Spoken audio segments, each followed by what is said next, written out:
Tonight, an up-close look at the Canton home that started it all. The observations that you make there can be used and considered by you in your deliberations. Jurors see the home where John O'Keefe was found clinging to life, but Reed didn't make the trip. I don't ever want to go back to 34 Fairview. A juror from the first trial joins us to offer his firsthand experience of the jury view. Plus, a first responder takes the stand. We didn't, think we would be witnesses in a murder trial. What Reed told him about her final words to O'Keefe. Canton Confidential, the Karen Reed murder trial, starts right now. Today, 34 Fairview Road in Canton was the focus of this high-profile case. Good evening, I'm Glenn Jones. JC is off tonight. Today, jurors visited the home to get a look at the exact spot where a mortally injured John O'Keefe was found. Our Melody Mendez is covering the day for us inside and outside of court. Melody, good evening. Good evening, Glenn. Look, it was a shorter day than normal, but important nonetheless. And that's because these 18 jurors, for the very first and for the only time in this trial, got to see and hear evidence outside of the confines of the courtroom behind me. And before they left for the day to take that field trip, what's called a view, they got these instructions from Judge Beverly Canoni. Listen. Today's your chance. You'll see photographs during the course of the trial, I bet. But today's your chance to really look at everything. The best way to summarize a view is that your job is to simply stop and look. Before leaving court this morning for Canton, attorneys on both sides asked the jury to be conscientious, taking note of the size and proximity of certain parts of the property. There'll be a car, it's the Lexus that we've spoken about, the defendant's Lexus. And you'll also see a flagpole and a fire hydrant. And so I'd ask you to take a look from different vantage points. Take a look from that area where the flagpole is, from where the fire hydrant is. And you'll see on the street before the grass is a little farm. The second floor window to that house, the 3 front doors in the front of the house, the driveway, the street, the front lawn, and the flagpole. As we all know, photos and videos sometimes can be misleading in terms of relative distances, depending upon the perspective from which the photo is taken. But your eyes are the best computer that you could bring to the view. The jurors arrived by bus and a police escort, joined by attorneys from both sides, Judge Beverly Canoni and court officers. For about 20 minutes, the 18 jurors looked and walked around the property at 34 Fairview. Reed's Lexus SUV parked in front of the home near the flagpole where O'Keefe's body was found. The lawyers pointing out specific locations like the flagpole. Special Prosecutor Hank Brennan noting the missing taillight and a dent higher up on Reed's Lexus SUV. Defense attorney David Yannetti noting the second floor window, inside which we now know, through opening statements and the previous trial, the homeowner, Brian Albert, was allegedly sleeping throughout the incident and the emergency response that followed. So the jury will be back here on Monday for a half day. Attorneys will be here for a full day. They've got some logistics to iron out here back in court. Glenn? Melanie, we've been talking this week about how involved Karen Reed has been, going to just about every sidebar inside the court, but she chose not to go to the view today. Did she give any indication as to why? She did. She was actually asked that exact question on her way out of court today. Her response to which was, I never want to go to 34 Fairview again. Glenn, back to you. Very interesting, Melody. Thank you. We're joined now by attorney Morgietta Derichier, as well as Ronald Estanislao, who was a juror in the first trial. It's good to have both of you with us. Ronald, I thought we'd start with you because we just saw the jury view there. Can you help people at home understand what that process was like for you the last time? Who rides with you on the bus? How is it choreographed once you get there? Essentially, we were in the bus with court officers, attorneys, as well as the judge. And we were given instructions prior, as you saw in the courtroom, and then we were not given anything else. So we didn't have any access to anything in terms of phones or able to take any pictures or any notes. We were just to observe the area, and we were instructed to go to a certain area, but that was it. We were not allowed anywhere any more closer to the home and we were just instructed to a certain point, and then that was it. So. When you stepped off the bus, do you remember if anything struck you as surprising? And I also wonder if you had the context of what you were looking at from past testimony, or did that context actually come after you had seen it? So some of the testimony was after, so we had to just base it on what we were given. So we don't know the circumstances, and we're just looking and observing.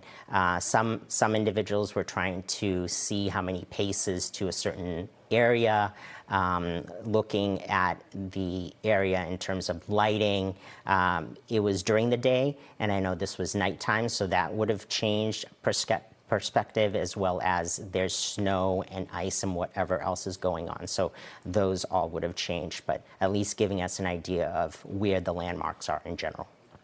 Following the jury view, testimony resumed in court. There was a lot of back and forth between the prosecution and the defense when a Canton firefighter spoke about his interaction with Karen Reed the morning John O'Keefe died. Take a listen. Did she say anything to you about her last interaction with what she referred to as her husband? Objection. Sustained. Did she make any statements to you when you were giving her treatment or speaking to her about her husband? Objection. I'll allow that, Akeem. One of the reasons why she was saying she would have stuff is because the last conversation she had with her husband at the time was an argument. Becker says Reed told him that her last words with John O'Keefe were an argument the night before, but defense attorney Alan Jackson countered that, saying she may have been referring to angry voicemails she left that morning. This led to several sidebars during his testimony. It also led to this viewer question we got, Morgietta. The viewer is asking, is it normal to have this many sidebar conversations at a trial? I must admit, there have been a lot of these, and with this witness, there were especially a lot of these. What's going on there? So I think we have to remember that Karen Reed's statements, any statements that she made, so the statements she makes in the interviews, if she makes a written prior statement, those come in, again, because it's a hearsay exception, because she's a party opponent. But you can't pierce into her mind. What was she feeling? What did she observe? What did she understand? That's different.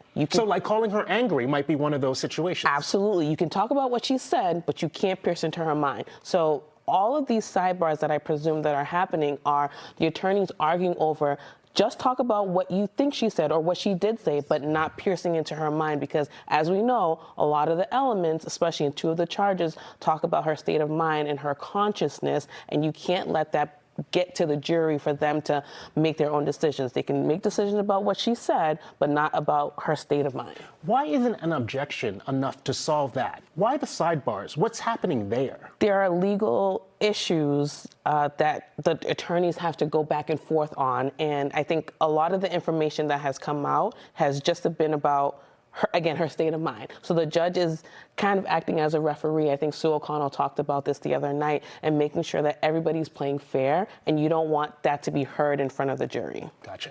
Okay. So Jason Becker wrapped up the first week of testimony in the case, but we want to talk about one clear difference that's happening outside of the courthouse. We're going to show our viewers some of the video of the first week of the trial last year and the video we saw this week outside the courthouse. So remarkably different. And Ronald, the last time you were here, you told us that while you and the panel members were deliberating, you could hear some of that activity outside the courthouse. It looks like when they get to the point of deliberations this time, they're not going to have that potential disruption. Do you feel like this is an improvement in terms of making sure the jury has the space it needs to make its decision? Definitely. Of course, it's going to make it better wholeheartedly in terms of quieter and the space needed to actually deliberate without any kind of surface or noise from outsiders. And good for both sides when this is the situation? Absolutely, because, again, you don't want jurors to feel pressured in one way or the other. If they're going to walk out the building, is someone going to say something or not say something to them? A trial is supposed to be fair and impartial and only based upon the evidence inside of the courtroom, not the evidence outside of the courtroom. Yeah, and Sue O'Connell, our courtroom insider, has sort of described the decorum as more like a murder trial, whereas last year there's so many other extraneous noises and circumstances. This week also saw opening statements. Both Hank Brennan and Alan Jackson teased new evidence that, Ronald, you and the other jurors did not have access to the last time. Take a listen. Now, when he's in the car, before he gets to Fairview, the battery temperature of that phone is 77 degrees. 77 degrees in the warm car. Now that he's been outside the car for 5 minutes, it drops to 72 degrees. And speaking of DNA, the evidence will further establish that John O'Keefe's shoe, the one that he was wearing when he was found, was sampled. And that DNA revealed 5, count them, 5 unidentified males. So, Ronald, those statements there were about cell phone battery temperature and the shoe of John O'Keefe's, DNA on the shoe of John O'Keefe. Do you think that's the kind of evidence that might have changed your deliberations in some way? And just generally speaking, do you feel like you had enough physical and forensic evidence to weigh the first time around? I believe there's more evidence that we're presenting this time around, which will give the jurors more to deliberate about and come to a better conclusion. Right. So, is there anything you're curious about with those pieces of potential evidence especially? I think following the case, I need to see the progression of the case as it continues, but definitely for deliberation, I'm sure it's going to play a part to some respect as they get more evidence and they get more testimony. Well, Gietta, when you look back at the first week, we've only seen the prosecution's case so far, of course, but do you feel as if it's easier to follow a narrative in this presentation versus the last time? Absolutely. And I think what is refreshing on both sides is the fact that they're focusing on science, mathematics, tangible evidence, whereas before it almost was theatrical and it was about who said what and when they said it and how they said it. But it should be a trial. The trial should be based upon real, concrete evidence, whether that's testimony, images, video, science, whatever the case may be. And I think that's easier not only for jurors, but for the public to understand what actually happened that night. And that's what it should really be about. Yeah, I can see Ronald nodding his head as well. Easier to follow this time around. One courtroom strategy from the prosecution has been the use of video clips. That brings us to our next viewer question. The viewer wants to know, is it possible that the reason the defense team allowed the documentary film clips in is so that they can introduce the positive statements she's made that support her defense without being cross-examined? So that's an interesting point to consider. In fact, I think you raised this the last time we talked about this subject. We're only seeing the prosecution's case right now. They are selecting which clips to play in between witnesses, but the defense can do the same thing. Absolutely. And I think it's important to remember that the reason why they're being entered in at all is because they stipulated to entering in these pieces of evidence. The objections, as I said, are going to continue to come in if the context is not being provided. And so what happens if the prosecution doesn't put the full story in, the defense already sees the story, and now they're going to go back and they're going to fill in all the holes and maybe makes the prosecutor doesn't look as trustworthy, right? Because if you're going to tell the story, just tell the whole story and let the facts lay where they are. So I think it gives the defense enough time to plan and strategize as to which clips they want to play and how they're going to play them to fill in the gaps that the prosecution is not playing. Karen Reed has said that this documentary, at least the most recent one, was her testimony. Ronald, do you wish you had heard from Karen Reed the first time around? I honestly, it would have been nice, but I don't think she should have testified. Fair enough. All right, Ronald, thanks for stopping by. It's always great to have you. Hope to have you back before this trial is over. Morgietta, don't go far. Coming up, we're going to take a look at Adam Lally, his return in the courtroom today. But this time, he's been relatively quiet. That was until today. We take a look at what his role could be in the coming weeks. You're watching Canton Confidential, the Karen Reed murder trial. Don't miss any of the Karen Reed murder trial. Get the full recap of what happened in court, expert analysis, and what we could see next. This is coverage you won't see anywhere else. Canton Confidential, weeknights at 7 on NBC 10 Boston. We are now done with the first week of testimony in Karen Reed's retrial, but she's not giving up her bid to dismiss 2 of the charges she's currently facing, including second-degree murder. Her defense argues jurors in her first trial actually acquitted her, but did not fill out a verdict slip. Reed's defense team made a bid to dismiss the charges soon after the mistrial declaration in July. In August, Judge Canton rejected that request. The Supreme Judicial Court did the same in February. In March, a federal court declined to intervene on double jeopardy grounds. So earlier this month, Reed took her appeal to the nation's highest court, the U.S. Supreme Court.